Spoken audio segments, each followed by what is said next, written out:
Olá, boa tarde. É muito bom estar novamente partilhando, né? A palavra de Deus, que nunca voltará vazia, mas é poderosa para cumprir o seu propósito nas nossas vidas, nos nossos corações. A palavra é o alimento para o nosso espírito, é a palavra de Deus que nos encoraja, que nos renova, que nos motiva, que enche o nosso coração de esperança e também de paz. Amém? Hoje nós vamos estar refletindo em 2 Reis, capítulo 5, mas antes disso vamos falar com o nosso Deus e pedir a Ele que tome as nossas mentes, o nosso entendimento, que fale aos nossos corações. Oremos. Deus de amor, obrigada por esta oportunidade de meditarmos mais uma vez na Tua palavra. Senhor, fala aos nossos corações, leva cativo o nosso pensamento à obediência de Cristo Jesus. Ó Deus, que o Teu Espírito Santo que inspirou essa palavra possa aplicá-la, Senhor, às nossas necessidades hoje. Nós oramos, portanto, no santo nome de Jesus. Amém, amém. Ok, glória a Deus. O texto para a nossa reflexão está, portanto, como já mencionei, 2 Reis, capítulo 5, versículos 1 a 3, que eu vou ler, está aqui diante de nós, e depois eu vou estar mencionando mais alguns 2 versículos, ok? Mas a base da nossa meditação será esses 3 versículos. Vamos a isso, então. Diz assim a palavra do Senhor: Naamã, comandante do exército do rei da Síria, era muito respeitado e honrado pelo seu senhor, pois por meio dele o Senhor dera vitória à Síria. Mas este grande guerreiro ficou leproso. Ora, tropas da Síria haviam atacado Israel e levado cativa uma menina que passou a servir a mulher de Naamã. Um dia ela disse à sua senhora: se o meu senhor procurasse o profeta que está em Samaria, ele o curaria. Né? Então nós temos aqui 2 personagens nesse texto. Temos uma menina, que nem sabemos o nome, e temos o Naamã, né? O comandante do exército. Quero primeiramente chamar a atenção aqui sobre Naamã, né? Diz ali o texto, é interessante, muito interessante isso, diz o texto que ele era muito respeitado e honrado pelo seu senhor, ou seja, pelo rei da Síria, pois, ou porque, né, por meio dele, o Senhor, com letra maiúscula, ou seja, o Senhor, o Deus Todo-Poderoso, o Rei dos Reis, o Senhor dos Senhores, por meio desse Naamã, o Senhor dera vitória à Síria.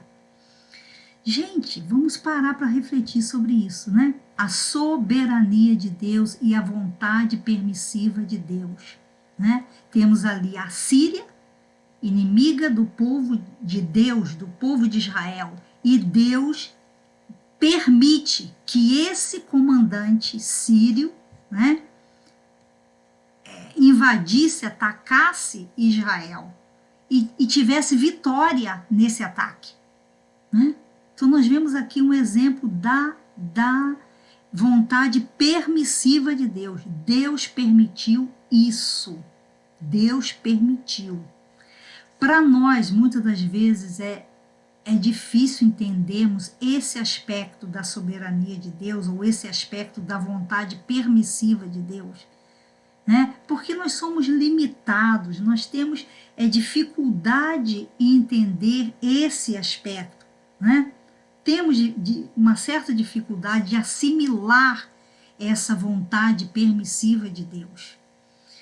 Mas a palavra de Deus diz assim, no Salmo 46, versículo 6, nações se agitam, reinos se abalam. Alguma similaridade com o que vemos nos dias atuais? Nós estamos presenciando isso. Nações se agitam, reinos se abalam. Mas esse mesmo versículo diz: ele ergue a voz e a terra se derrete. Ou seja, Deus põe um limite em todas as coisas. Ele deixa andar, mas quando ele ergue a voz, a terra se derrete. Deus é soberano. Esse é um aspecto muitíssimo importante do seu caráter. Ele é soberano, ele está no controle, ele não sai do controle nem um segundo, nem um minuto. Lá também no Salmo 24, eu vou ler aqui, Salmo 24, versículo 1, diz assim, 1 e 2. Do Senhor é a terra e a sua plenitude, o mundo e aqueles que nele habitam. A terra é do Senhor. A terra é do Senhor. A sua plenitude, ou seja, tudo que há nela. E diz o mundo e aqueles que nele habitam. Por quê? O versículo a seguir diz, porque ele, Deus, o Senhor, afundou sobre os mares e afirmou sobre os rios. Temos aqui o que? A soberania de Deus. Ele está no controle de tudo e de todo, de todas as nações. Ok? Em todos os tempos, em todas as épocas, nesta situação, ele permitiu que a Síria invadisse, que a Síria atacasse Israel. E dentro desse contexto, né, uma menina é levada cativa, né? Mas antes de mencionar a menina cativa, vou voltar um pouquinho ali, que diz que esse homem, né, esse Naamã, Deus deu a ele vitória, né, nesse ataque contra Israel. Mas nesse mesmo primeiro versículo, já no finalzinho, diz assim, mas este grande guerreiro ficou leproso. Então nós temos aqui um mais na vida deste guerreiro. Um mais na vida desse guerreiro. Né? Era um grande guerreiro, mas ficou leproso. Respeito, honra, sucesso, prosperidade podem fazer parte da nossa vida. E então acontece uma reviravolta, né? Vamos chamar isso um mais na nossa vida. Esse mais pode ser o quê? Uma enfermidade que bate à nossa porta. Ninguém está na expectativa de contrair uma doença, né? De ter um sintoma e ir numa consulta e ser diagnosticado com essa ou aquela doença, enfermidade, né? Então isso é um mais, é uma reviravolta que chega na nossa vida. Uma família, um familiar que parte, né? Nós sabemos que a morte faz parte da vida, mas nenhum de nós está preparado para a morte, para perder um ente querido. É sempre doloroso, é sempre difícil, né? Ou outras vezes o mais pode ser um desemprego. Estava tudo a correr bem, mas houve uma dificuldade, uma recessão, coisas que acontecem. E pessoas foram despedidas e você foi uma delas, né? Um mais na sua vida, o desemprego, um amigo ou uma amiga que nos decepciona, que te decepciona, né? De uma maneira assim brutal, que você se sente realmente traído por aquela pessoa. É um mais, você não esperava aquilo daquela pessoa, aquela atitude, aquela reação, aquele desfecho. Muitas das vezes é uma porta que se fecha, né? Você estava na expectativa de algo bom acontecer e a porta fecha e já não é aquilo que você estava esperando.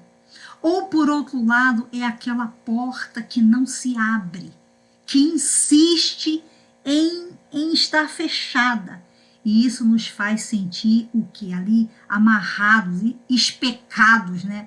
Como os portugueses dizem, né? Paralisados ali, bloqueados. E não vamos nem para frente, nem para trás. É um mais nas nossas vidas, né? Mas nós temos aqui no versículo 2, que fala, portanto, que as tropas da Síria haviam atacado Israel e levaram cativa uma menina, que passou a servir a mulher de Naamã. Então, esta menina, né, agora se apresenta. É a vez dela entrar em cena, né, nesse contexto da vida de Naamã. Então, Deus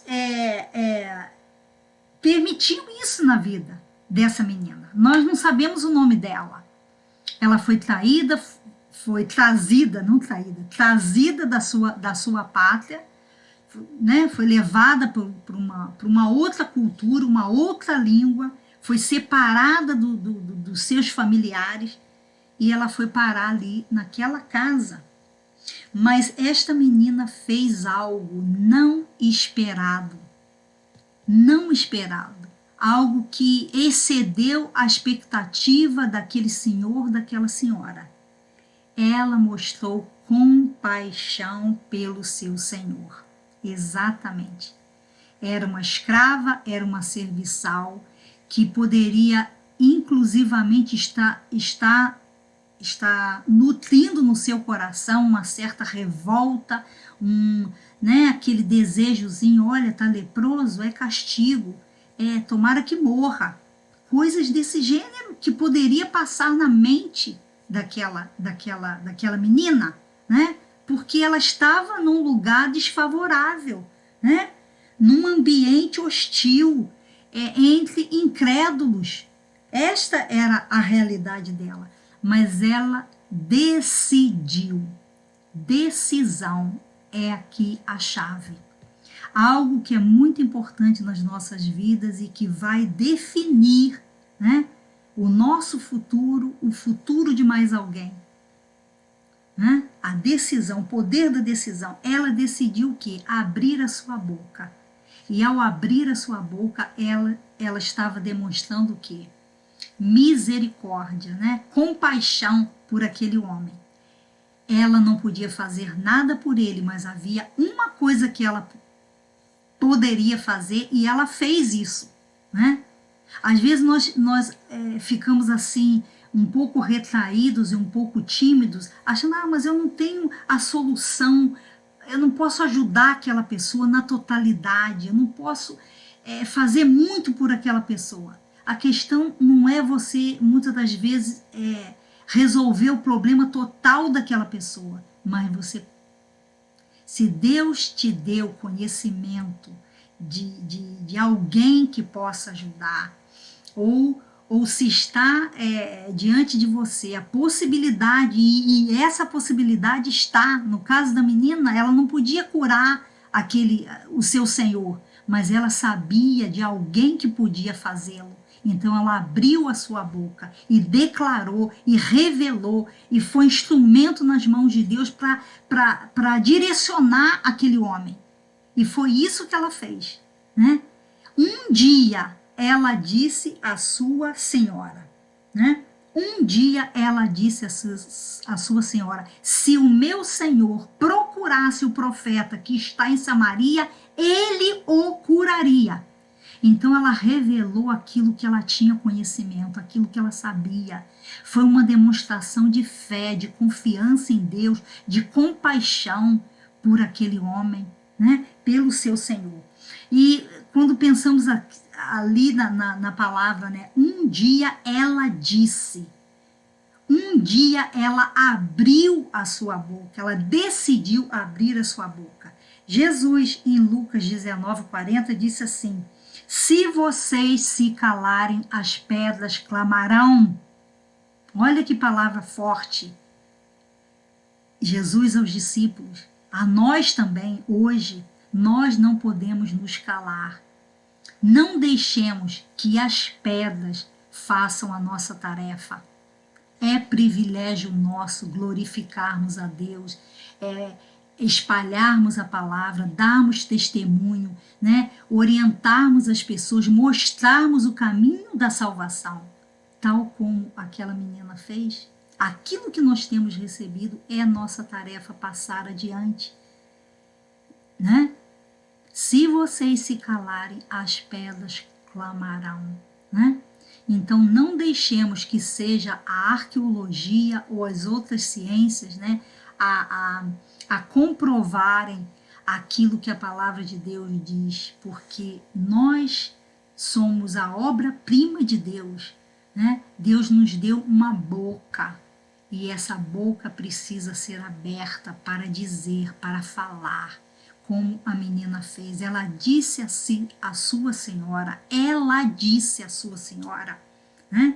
Se o meu senhor procurasse o profeta que está em Samaria, ele o curaria, né? Aquela menina fez a diferença e Deus também quer que nós façamos a diferença onde Ele nos tem colocado.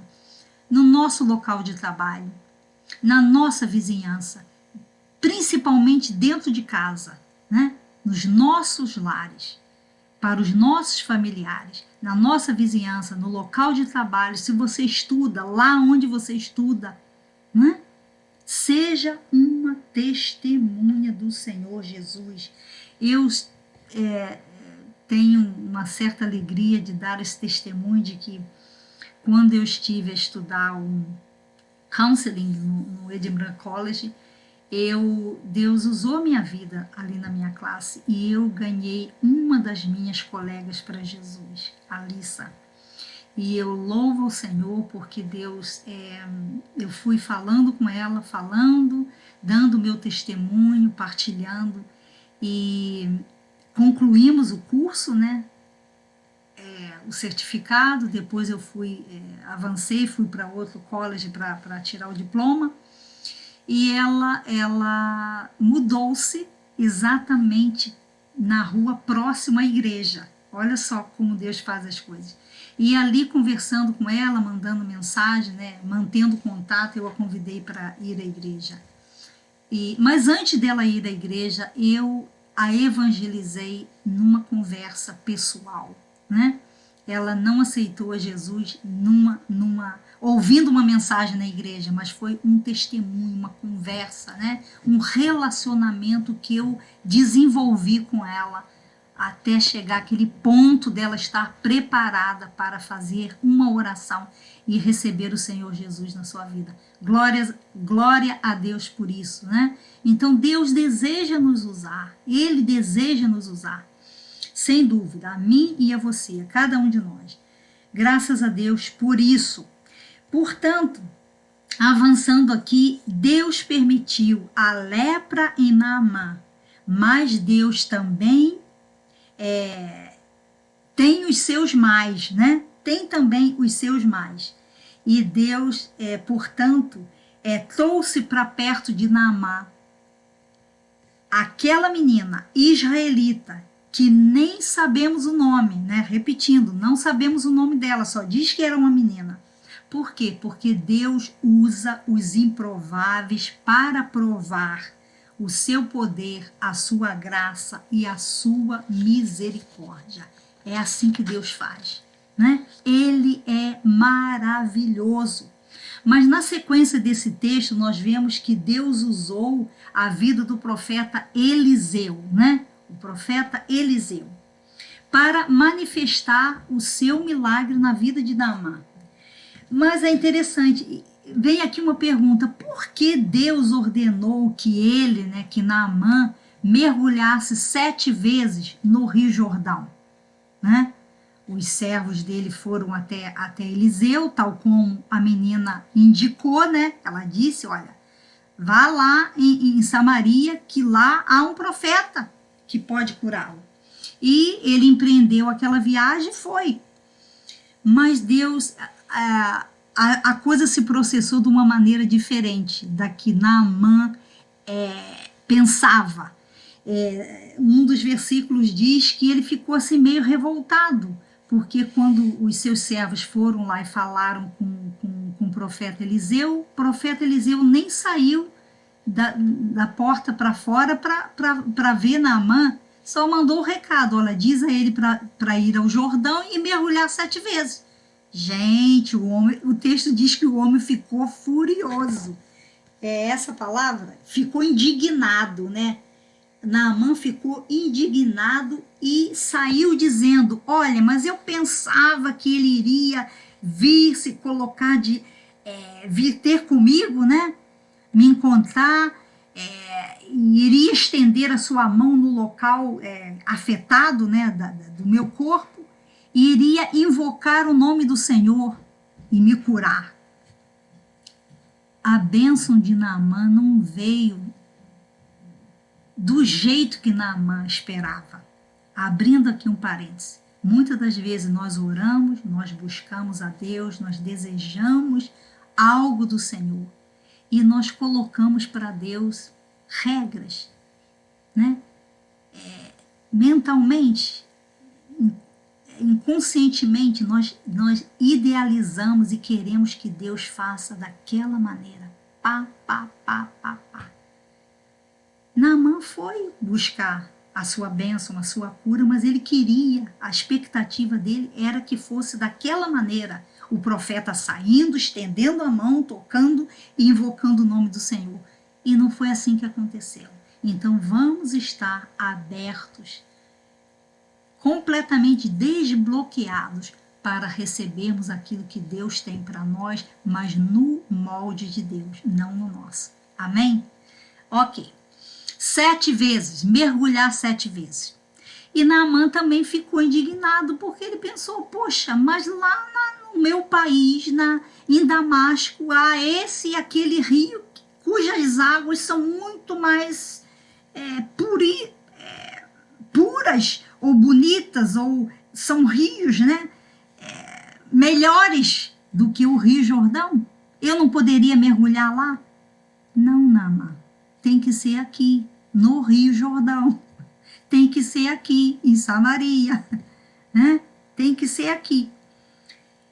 Mergulhar 7 vezes, Naamã precisaria o quê? O mergulhar, ele estaria se rebaixando, estaria se humilhando. E pode ser que Deus decretou que fosse daquela maneira para tratar com a soberba de Naamã, com aquele coração endurecido, empedernido, né? Aquela altivez. Ele tinha que ser quebrantado, tinha que ser rebaixado, tinha que se dobrar, né? Tinha que se dobrar. Meus amados, meus queridos, quando nós recebemos uma palavra de Deus, nós temos que obedecer e não questionar. Vou repetir, quando recebemos uma palavra de Deus, uma direção de Deus, temos que obedecer e não questionar, seja ela qual for. Pode ser algo difícil para nós, mas algo que depois lá, a curto ou a longo prazo, irá trazer um grande benefício. Lá em 1º ou 2º Samuel, agora não estou certa, a memória falha muito, tem falhado, né, a idade chegando. O que acontece? O obedecer, né, numa situação de exatamente, o profeta Samuel e o rei Saul, Samuel diz isso para Saul: o obedecer é melhor do que o sacrificar. Então, a obediência é a chave da vitória. Também no versículo 13 desse texto, nós vemos uma outra situação que eu também rapidamente gostaria de mencionar aqui, é que os servos, né, os seus servos, os servos de Naamã lhe disseram: meu pai, se o profeta tivesse lhe pedido alguma coisa difícil, o Senhor não faria? Gente, um ponto muito importante aqui. Esteja cercado de pessoas que temem a Deus. Nós devemos amar a todos.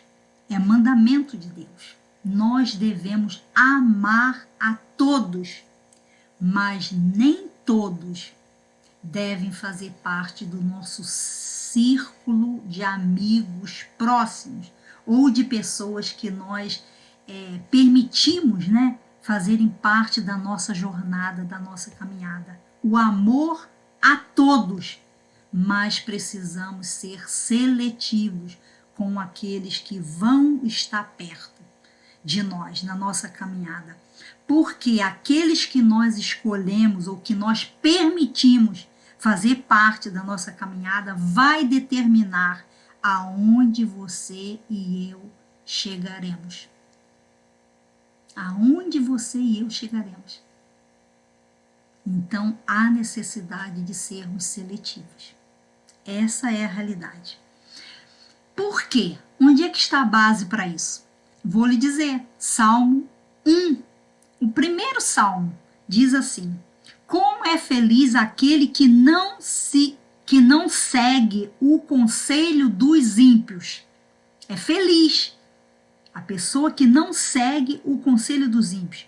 Não imita a conduta dos pecadores, nem se assenta na roda dos escarnecedores. Nós temos aqui, então, degraus no sentido de descida. Não é algo que sobe, é algo que desce, né? É uma sequência negativa.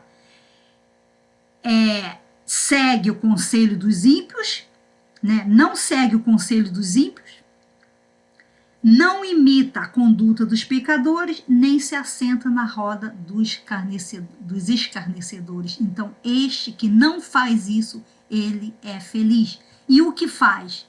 Não vai ser feliz, porque vai estar seguindo o conselho, vai estar ouvindo, e olha, ouve, acaba imitando.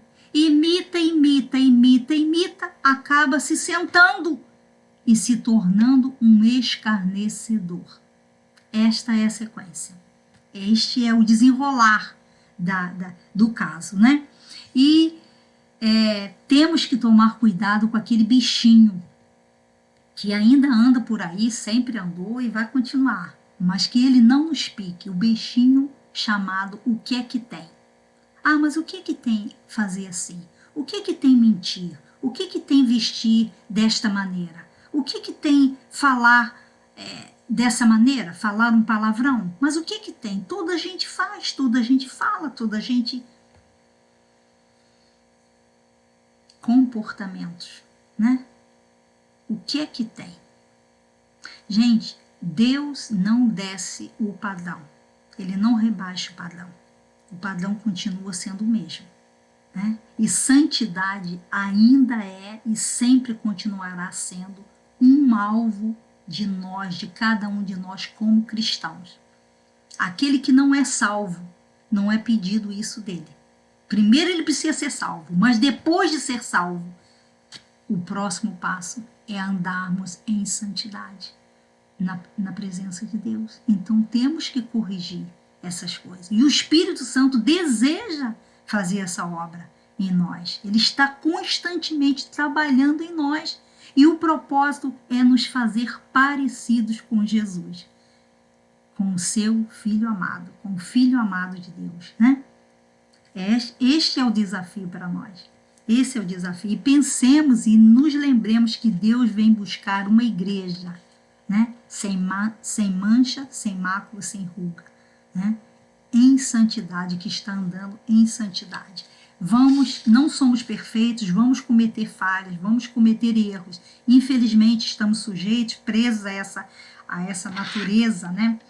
Carnal, com as suas limitações, mas Deus deseja que haja dentro de nós um desejo, né? Uma persistência, um desejar mesmo firme, né? De convicção.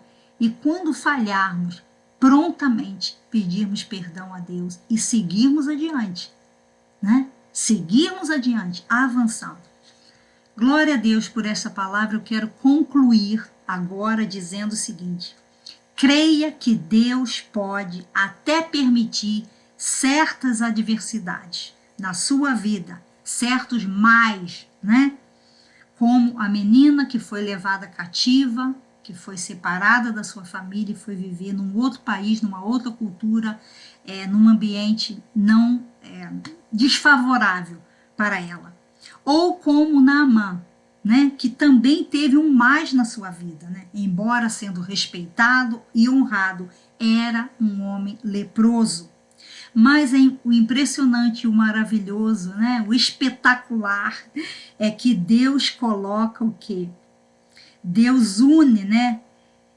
Deus tem os seus mais também, e ele coloca o quê? Uma menina de fé, uma menina corajosa, no caminho, na casa, na vida, né, de um guerreiro, de um comandante honrado, mas leproso. Então ela tinha o seu mais e ele também tinha o seu mais, e Deus traz os dois, né? Une, coloca um no caminho do outro, um na vida do outro.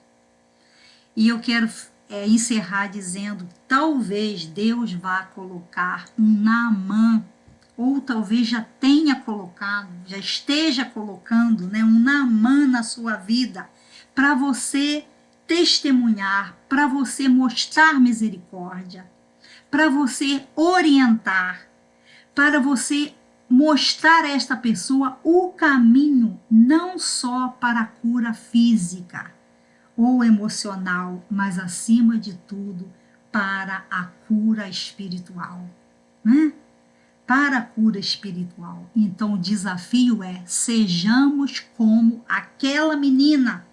Para muitos Naamãs leprosos na alma, no espírito, necessitando de acolhimento, necessitando da salvação que há em Cristo Jesus, nosso Senhor. Sejamos como aquela menina para muitos Naamãs que Deus, de certeza, já tem colocado nas nossas vidas, né? Amém? Vamos orar.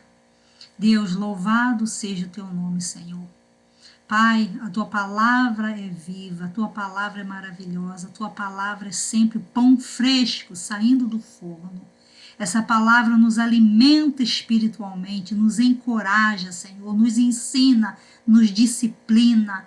Oh Deus, louvado seja o teu nome. Ajuda-nos a ser testemunhas da tua graça, do teu milagre. Ajuda-nos a apontar o caminho, tal como fez aquela menina desconhecida, cujo nome não sabemos, mas, ó Deus, uma menina que fala até hoje aos nossos corações.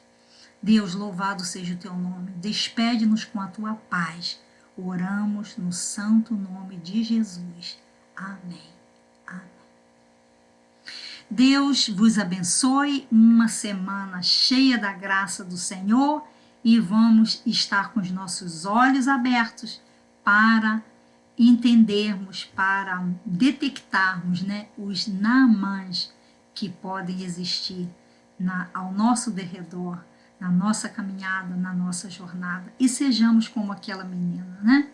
E encaremos as adversidades da nossa vida, os mais, mas também crendo que Deus também tem os seus mais, e Ele intervém nas nossas vidas para a sua honra e para a sua glória. Que Deus te abençoe. Semana cheia de paz.